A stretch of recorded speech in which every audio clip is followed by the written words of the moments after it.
وعسى أن تكرهوا شيئا وهو خير لكم وعسى أن تحبوا شيئا وهو شر لكم والله يعلم وأنتم لا تعلمون. हो सकता है कि एक चीज तुम्हें नागवार हो और वही तुम्हारे लिए बेहतर हो, और हो सकता है कि एक चीज तुम्हें पसंद हो और वही तुम्हारे लिए बुरी हो। अल्लाह जानता है, तुम नहीं जानते।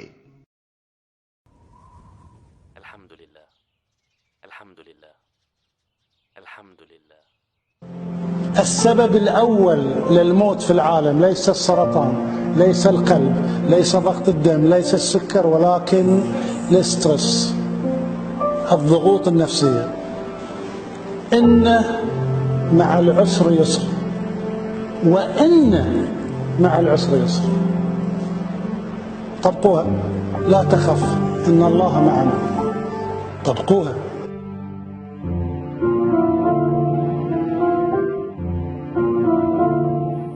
سبحان الله، هذا هو زبد البحر.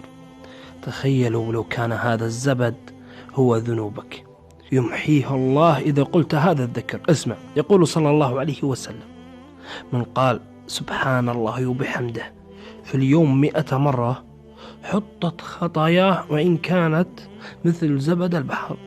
فسبحان الله من يمحو الخطايا والذنوب بذكره. أسأل الله أن يغفر كل من نشر هذا المقطع وكل من شاهد.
ابن القيم رحمه الله قال: لم يذكر الحزن بالقرآن إلا كمنهيا عنه، ولا تهنوا ولا تحزنوا، أو منفيا فلا خوف عليهم ولا هم يحزنون. والسبب بذلك أنه لا فائدة بوجود الحزن في القلب، وأحب شيء إلى الشيطان بجعل العبد المؤمن يحزن ليقطعه عن سيره.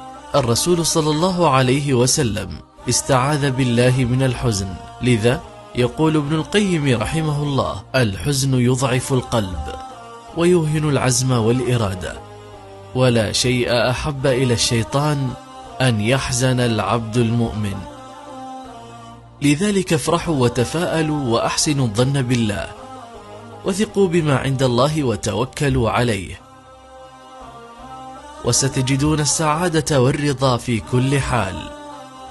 ابن القيم رحمه الله قال أيضا: لا تفسد فرحتك بالقلق، ولا تفسد عقلك بالتشاؤم، ولا تفسد نجاحك بالغرور، ولا تفسد تفاؤل الآخرين بإحباطهم، ولا تفسد يومك بالنظر إلى الأمس.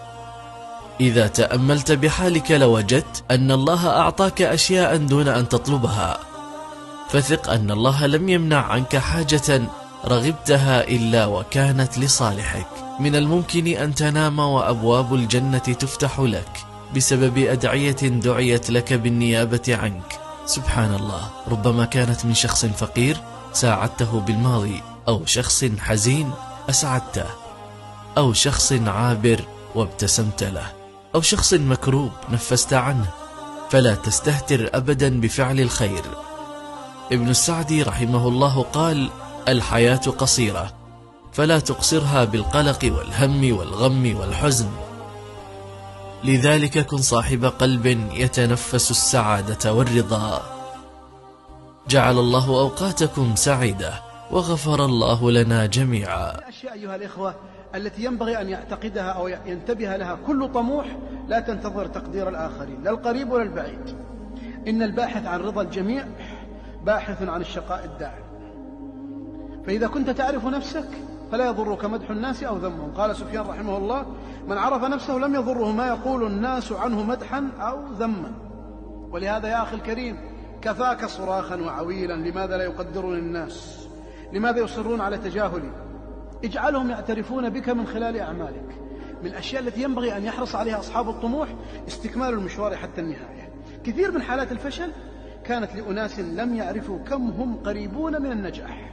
عندما أقدموا على الاستسلام لم يكن بينهم وبين النجاح إلا شعرة. إذا بدأت عملك فواصل فيه حتى النهاية. ينهار الناس لأمرين: الانبهار بالأضواء بعد إنجازات بسيطة. ابتكر ابتكار واحد خرج في الجرائد وعملت له براءة اختراع فرضي بهذا الأمر. لكن استمر. أهم شيء في الأعمال التي يطمح فيها الإنسان روح البداية. الخطوة الأولى: اكسر هذه الخطوة وتعد حاجزها، واعلم بأنها سهلة، فقط هي تريد همة في البداية، ثم بعد ذلك يفتح الله عز وجل عليك شأنا وشيئا عجيبا في هذا الأمر. ومن الأمور أحبة الكرام الإقدام، فلا تسوف، فإن التسويف رأس مال المفاليس. ولا تتشاءم، ولا أيضا تيأس في حياتك، والتوجه إلى معالي الأمور واترك سفاسفها. لم يعد هناك وقت للتوافل في هذه الحياة. لقد ولى فعلا زمن النوم يا خديجة. ذهب الفراغ فلا فراغ لنا إلى يوم القيامة. قد جاء شغل شاغل وعدلت عن طرق السلامة. ولذا يا أخي الكريم لا تحزن لتفردك في الطريق، فأهل السنة واحد ولو على رأس جبل. اسلك سبل الحق ولا تستوحش من قلة أهلها، فإن أصحاب الطموح قلة. قال لي صاحبي: أراك غريبا بين هذا الأنام دون خليلي. قلت: كلا، بل الأنام غريب، أنا في عالمي وهذا سبيلي. سر في هذا الطريق ولا تستوحش من قلة السالكين فيه حتى لو آذوك، لأن كثيرا من الناس مثبطين وللأسف. وكن متفائلا كما ذكرت لك، كما قال الأول: أعلل النفس بالآمال أرقبها، ما أضيق العيش لولا فسحة الأمل. ما أضيق العيش لولا فسحة الأمل. ثم عاشر أصحاب الهمم العالية وطالع أخبارهم قدامى ومعاصرين. فما الذي يمنعك أن تكون شخصا ذو شأن في هذه الحياة؟ فقط حدد وجهتك واسأل الله عز وجل التوفيق. ثم شيء آخر يا أخي الكريم، هو أن تعرف بأن هذه الحياة صراع، وأن من سبق لها هو الذي ينالها، لأن سنة من الله تعالى.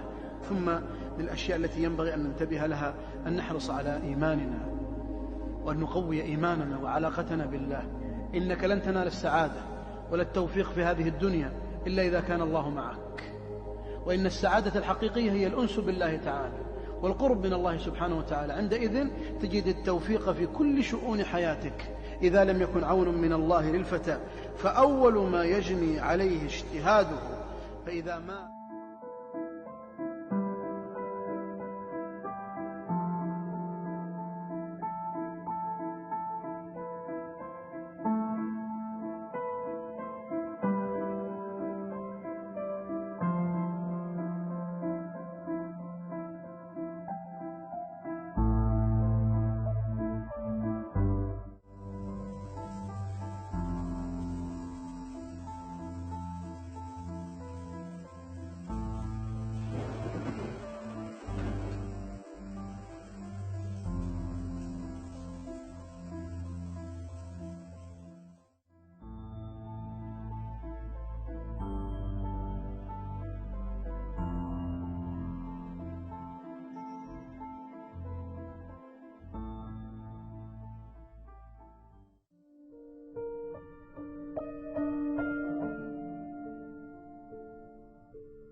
Is what happens when you walk 5, 30, and 60 minutes.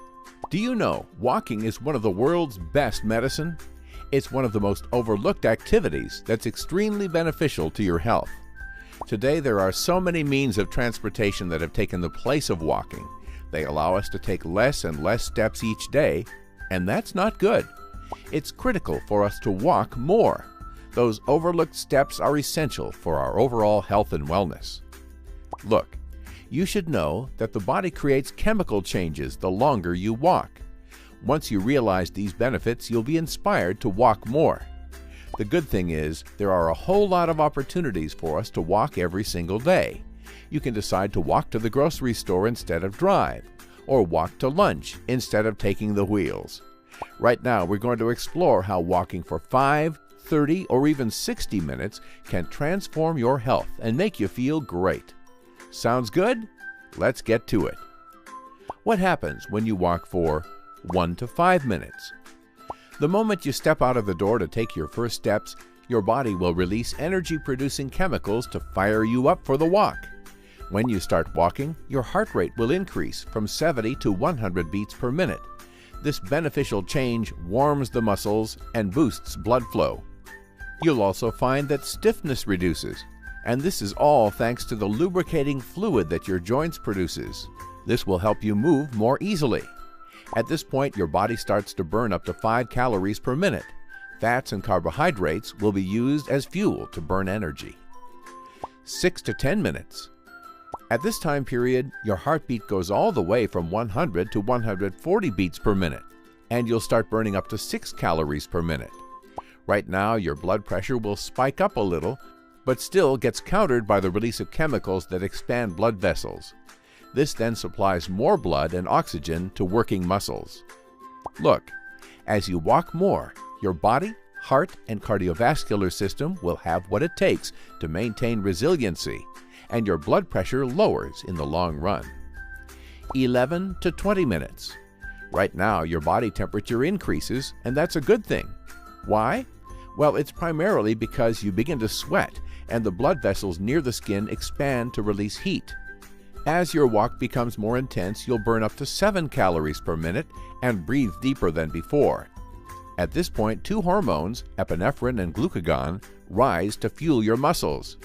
For the most part, epinephrine is an adrenaline hormone that provides relief to asthma attacks and allergic reactions. It's actually sold in drugstores. The good news is you can get it for free after a 20-minute walk. 21 to 45 minutes. This is the point where your body releases more tension and relaxes further. This typically happens as a result of the release of endorphins in your brain. The good thing is you'll get to burn more fat at this stage, and insulin levels drop significantly. This is great for people looking to shed excess weight, so be sure to keep up if you're one of them. 45 to 60 minutes. At this point, you're exceeding all previous benefits for longer, boosting blood flow, burning more calories, and oxygenating your body. It's also good to know that you're also fortifying your heart, losing unhealthy fat, strengthening your immune system, increasing vitamin D levels since you're in the sun, and feeling great. Moreover, studies have shown that walking is just as effective as antidepressants. It eases stress and anxiety. Who wouldn't want to experience these amazing benefits? The bottom line, try as much as possible to walk more often. You can even turn it into a daily routine. Your body will feel great at the end of the day, and that's what matters. Happy walking! What can I do to be happy? That's a big question for a lot of people. Now, you have a system of 5 steps. Yeah.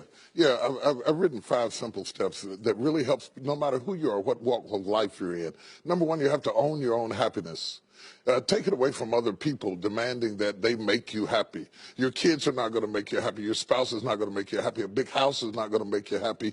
Own your own happiness and be responsible for doing those things that bring joy into your own heart, independently of life and people and money and all of that stuff. Right. It doesn't necessarily give you a happiness. You have to take responsibility of that peace and that joy that lives inside of your heart and not inside of your stuff. Wow. Am I right? Yeah.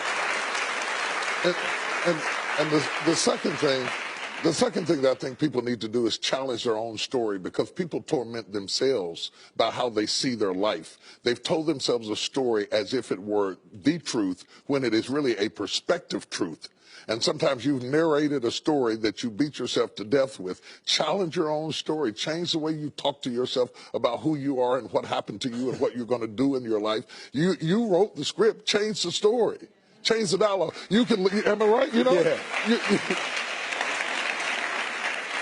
The third thing that I think is very important is to enjoy the journey, not the destination. A lot of us delay our happiness. When I get to this level, when I get my degree, when I get the kids, when I get married, I'm going to be happy. Enjoy the journey. Enjoy the whole step, the whole process. But you don't celebrate when you get to the finish line. Celebrate all along the way. Celebrate all along the way. Yeah, man. Yeah, man. And then I put me on my calendar. Put me on my calendar, because I want my attention too. Because if you don't see yourself as valuable, nobody else will. You know, nobody else will. The other point is make relationships count. Making your relationships count, because everything is about relationships. First of all, your relationship with God. That's a very important thing to have, because as long as you know that there's somebody in charge, you don't have to bear the brunt of the responsibility and the weight of what's going on in your life. Yeah. You can talk to the boss. Okay. Yeah. Number 2, enjoy your relationship with yourself. If you don't like you, it makes it hard for me to like you. Because people, when you walk into their atmosphere, they draw you into the cosmos of their own drama. And if they're full of drama without you, when you come in, you become caught up in the cyclone of their drama. Yeah. Enjoy your relationship with yourself. And then anybody else who comes in, they enter into a party you already started. You understand? Yeah, yeah. And then the relationship with your kids, the relationship with your spouse, the relationship with your friends, taking time to enjoy the relationships, because there is no fruit. Nature teaches us that there is no fruit without relationships. You cannot be fruitful by yourself in business, in home, in life, in church. I don't care what it is. You are no more than the relationships you surround yourself with, and make sure that those are good ones. The fifth thing, Yeah. No, go ahead. I'm loving it, man. Is this good? Yeah, this is really good. The fifth thing that I really ascribe to is balance work with play. You can't do all of either one and be successful. And to those whom much is given, much is required. And if you work really hard and you're a really diligent person, make sure that you do some play to balance your life out. If you play real hard but you don't work very much, you're going to be fun, but you're going to be hungry. You know what I'm saying? You got to balance work with play. You have to balance that with your children. If you're always a disciplinarian, your daddy going to get you when you get home. I don't want to always be the police in the house. Yeah. I want to be the fun guy sometimes, to let people know that everything is not serious every day. That's too much pressure. We've got way too much pressure on us to be the people we were created to be. About children, it is not what you leave to them that makes them great. It's what you leave in them. And if you leave enough in them, you don't have to worry about what you leave to them. If you leave more to them than you leave in them, they will run through everything you left to them. Yeah. But if you leave enough in them, you don't have to leave so much to them, because they can go out there and make their own way in life.